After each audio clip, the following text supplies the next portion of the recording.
Handa ba kayo? Handa po, kuya. Para sa kanilang misyon, 3 clues na nakakalat sa bahay ang dapat makuha ni na Marco at Vivory in particular order. Ang mga bagay na ito ay kailangan nilang maihatid sa boys' bedroom kung saan nandun sina Kristen, Edward at Yong dahil malaki ang maitutulong ng mga bagay na ito sa harapin nilang Big Jump Challenge. Nais kong ipaalam sa inyo na ang aking bahay ay inatake ng mga zombies. Patay na. You're gonna hold my hand. Ang walang kamalay-malay na boys, pumwesto na sa loob ng bahay.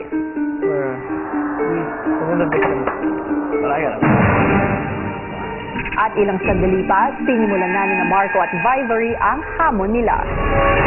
Oh, shoot! Oh, let's go, let's go, let's go. We can't stop that.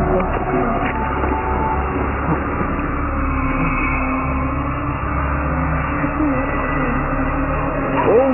No, they can't. Are you sure? Yeah. Oh. Oh, no. Marco. Here. No.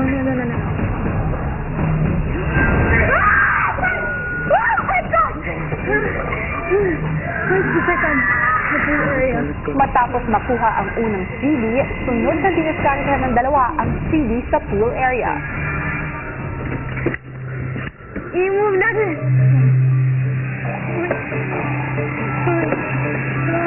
Hey, hold on. Come on.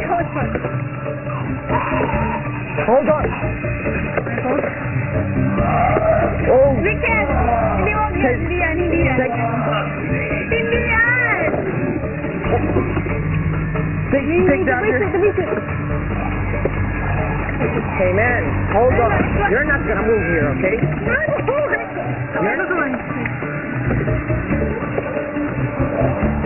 Okay?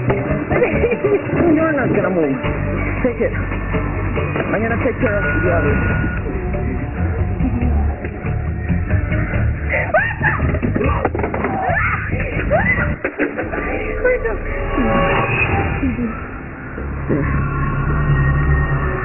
Look for the city.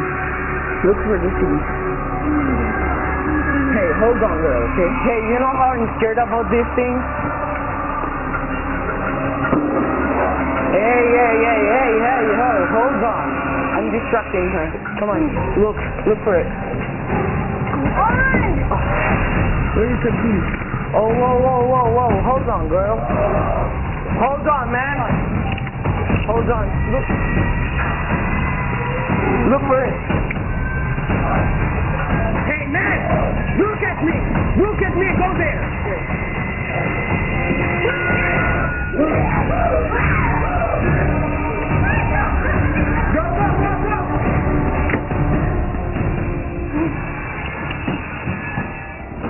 Christian. Edward. I miss you, bro! Well, first of all, I was really happy to see Marco.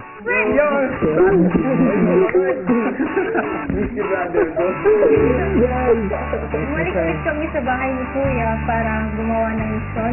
And yung mission na yun is para mahanap yung mga CDs na yan para makatulong sa Big Jump Challenge. Guys, it was so scary. I promise, I was crying inside, but it was for the big jump. Bye guys. Bye. Galingan niyo.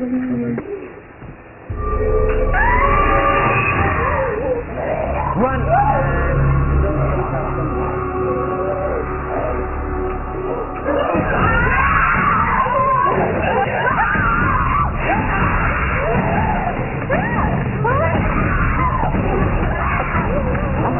Ibinalita naman ng 3 sa mga kasama ang mga naganap. Marco and Vivory came back, and they gave us and Vivory.